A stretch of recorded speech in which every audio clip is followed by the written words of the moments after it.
Hello, everybody. Welcome back to my channel. We're back with part 2 of Michael Jordan Above and Beyond documentary. I've been enjoying this one, man. It's been good. We're talking about his retirement, his dad passing away. Players are showing their reactions to when this happened in the moment, man. It's kind of cool to hear the Shaquille O'Neals, the Charles Barkley's talking about, like, yo, this is my thoughts in the live moment of Michael retiring. It's been good, man. So let's hop into part 2 of the documentary. It's been fire, man. As per the background, it kind of looks like fire back there. Let's go. It's one play really sticks out in my mind. I will never forget. I have it on tape at home. We playing New Jersey Nets.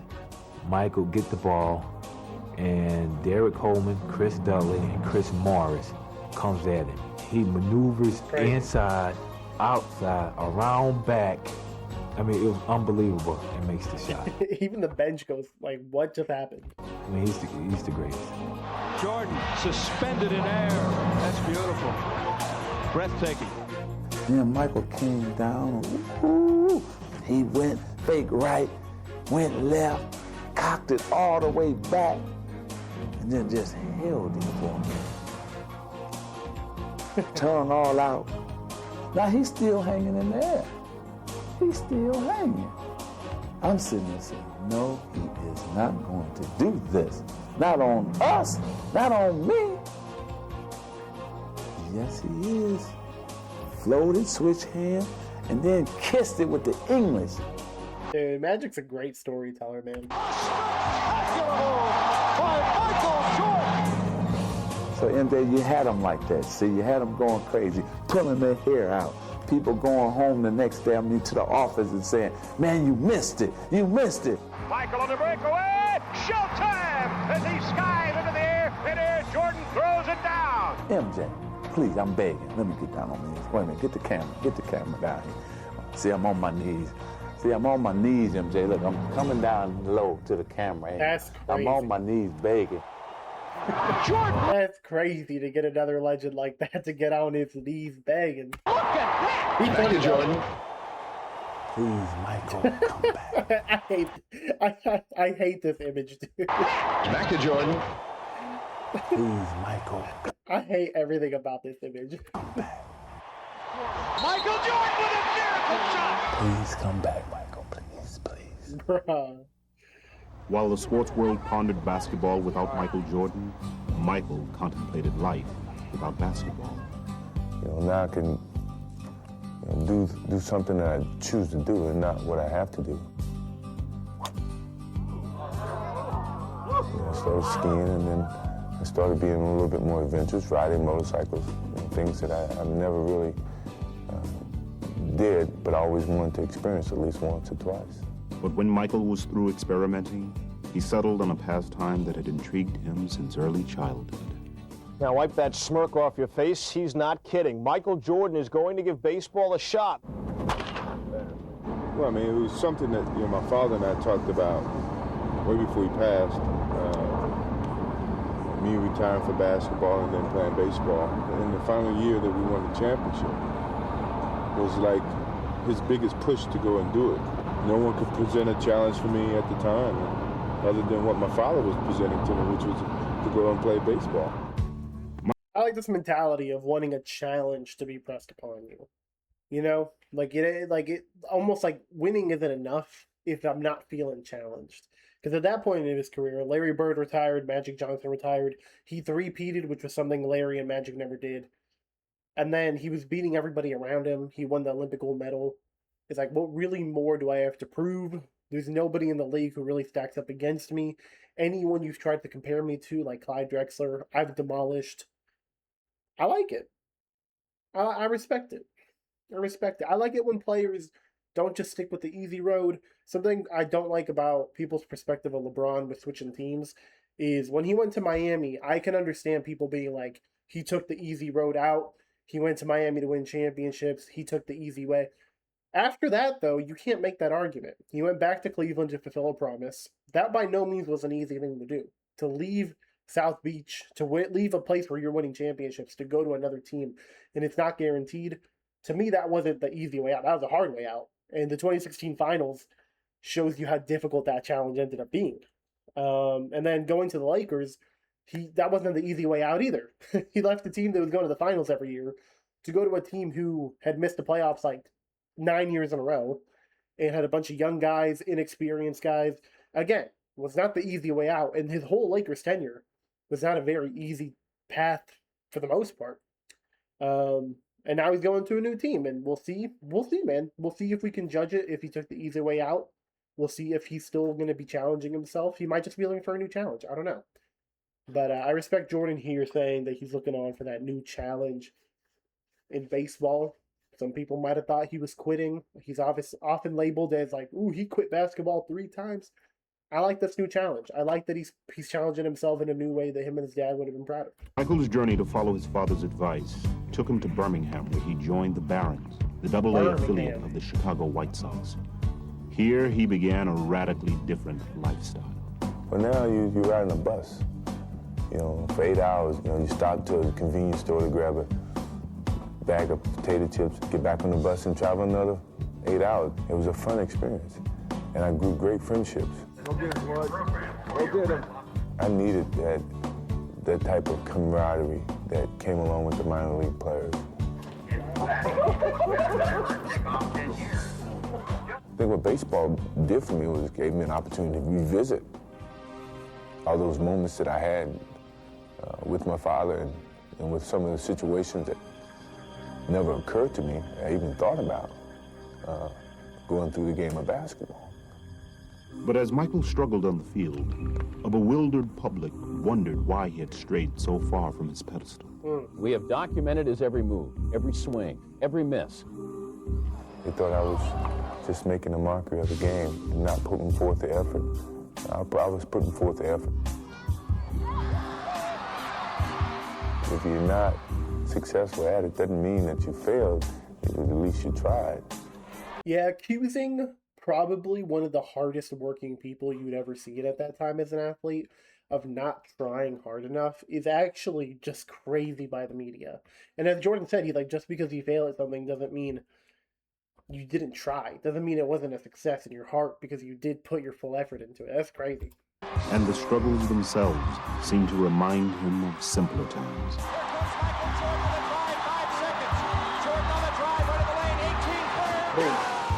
Everything I was doing was elevator ride, it was easy. Things came easy. I forgot about the stairs, the different levels of success to get to the top. When he goes back, when he starts to go back, you go back, okay? And so I kind of I revisited those steps that I'd totally forgotten from playing professional basketball and being on top for so long. But though he relished his time away, Michael could never fully detach himself from his former life, especially as he watched his team struggle in the playoffs against the scrappy New York Knicks. It's like the bully of the neighborhood taking advantage of the kid brother when the big brother's not around. Sequence for the Bulls. You had those feelings of, God, I know I could help that team. Knicks finally defeat the Chicago Bulls in a playoff series. It seemed no coincidence that Michael's thoughts began to wander, just as he was finally finding some success at his new diversion. See, I kind of I like the 2 timelines. Obviously, we got the basketball timeline. He came back. It would have been cool to see what baseball would have turned into for him. Would he actually have made it to the major leagues? Would he actually become a really good player? I kind of wish we would have known that.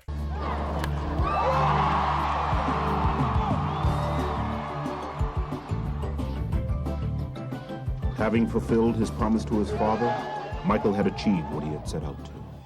I really wanted to give myself a chance to do that as a challenge, but then as an appreciation to my father for him wanting me to do it. The designated hitter, Michael Jordan. And dramatically, it would all crystallize in one defining moment. It's a fly ball, deep, field, that's back in. It was a special moment. Am I about to get an ad? What? No. You should No. at least have Zara the decency Larson? to... I know you're not interrupting the Michael Jeffrey Jordan documentary. I've actually never gotten an ad in one of these documentaries before. That's kind of funny. But why is it buffering now? I skipped the ad. Knowing that What are you guys trying to do to me? What are you guys trying to do to the people, the good people who are watching? my father was looking down on me at the same time. Was that his first home run? When I really thought about it, he was here.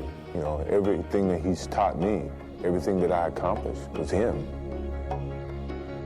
It took me a while to understand that. You know, once I understood it, I could accept it and deal with it.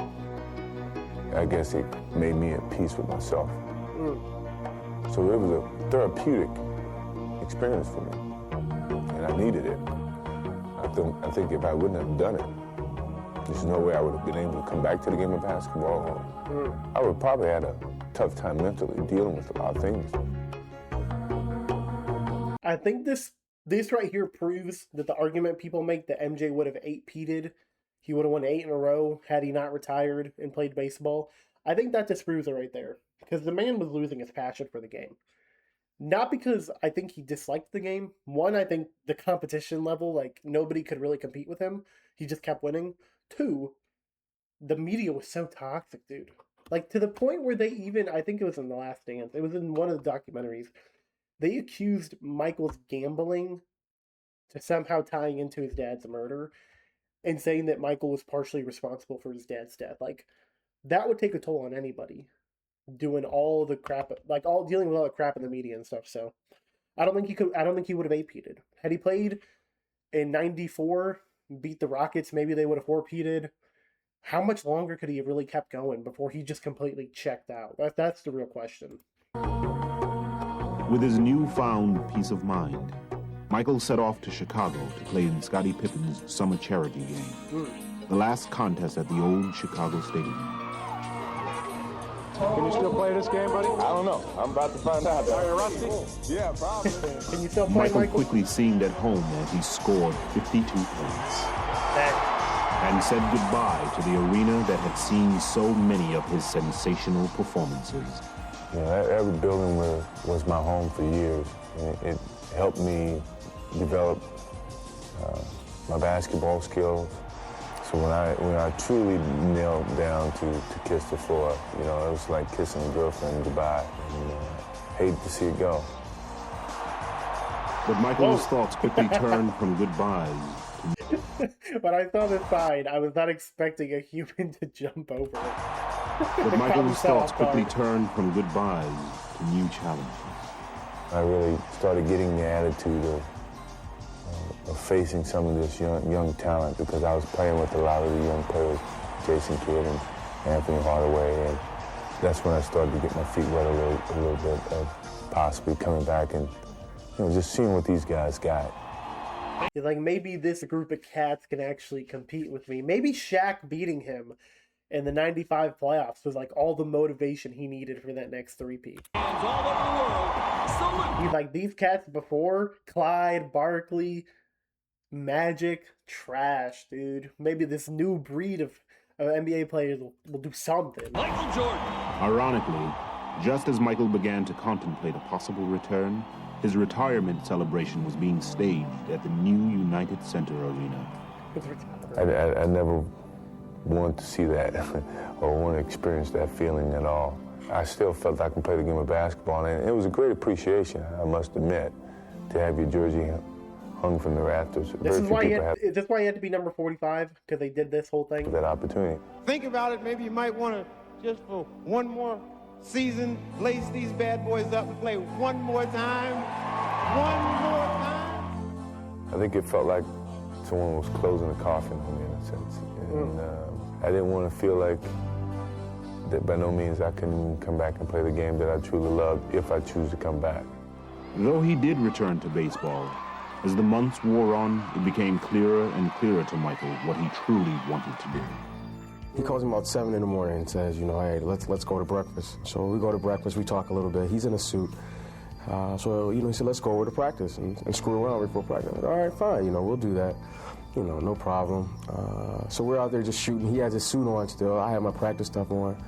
So a shooting game goes into a shooting contest. And all of a sudden the contest goes into, well, let me see if you can still guard me. And then it goes from, well, let me see if you can still guard me. And then before you know it, we're playing one-on-one. While those close to Michael suspected what was on his mind, the rest of the NBA was busy battling into the last months of the season. And as the league readied for the postseason, it featured a very different look than when Michael had left a year and a half ago. The spotlight now belonged to the defending champion Houston Rockets and their young challengers, the Orlando Magic, while the Bulls struggled to stay above 500. But now that was all about to change. There are reports circulating this morning that have a lot of sports fans ecstatic. Hold on. Hey, there goes Michael. There goes Michael. Michael Jordan has worked out with the Chicago Bulls 3 times this week, and as you can imagine, that news is creating a lot of excitement in Chicago. Woo! Michael, you have something to say today? I started attending a couple of practices, and Scottie Pippen started working on me, he and BJ, about how we still could have a chance of winning a championship if you were still playing. There's some major league selling going on here at the United Center, not just from fans, but from players alike. Everybody's confirming this, that it's a done deal. Michael's coming back, with the exception of Michael Jordan. Pardon me. He's doing all the drills we're doing. He's doing everything. So we begin to realize that there's a serious possibility that he's coming back, but we don't know. It's a reality, but it's still not a reality. So we're just not pinning any hopes, or we're not trying to throw up a balloon or a kite that's not ready to fly. I could hear the noise generated from the media outside. And it wasn't 15 people, it was 55 people, it was 100 people. I thought, this must be a great media event. I think just going through practice and getting out there with the guys and the enjoyment that came out of that really started to make me feel good. All the compliments that they were giving me started to persuade me to the idea of coming back and playing. He's been out of the game for at least a year. He wants to come back, and this town is going nuts. Michael, please make my life complete. Come back. Michael Jordan announced today he's Make your life complete is crazy. coming back to basketball. He will play for the Bulls tomorrow against the Indiana Pacers. One guy said the words, "I'm back," and it set the world on fire. Just turned it upside down. The economy has produced 6.1 million jobs since I became president. And if Michael Jordan goes back to the Bulls, it'll be 6,100,001 new jobs. That's funny. That's funny. Even the president's out here saying, yo, we getting Michael back in this crib. That's funny. So this is March 9th. See, March 19th is a crazy time to come back. That's just a couple weeks before the playoffs. Hey, Michael Jordan at age 32 tries to accomplish what no one else truly has. Dang, man. We'll leave that one right there. That feels like a good stopping point, and then we'll get back in for part 3 tomorrow. But appreciate you all who were watching with me. It's fun, man. A lot of you in the comments are like, this feels nostalgic, re-going through my childhood, so I'm glad we can do that together. Let me know if there's more docs y'all want me to check out. Hope y'all have a great day, night, whatever time of day it is for you. I'll catch you guys on the next one. Doses.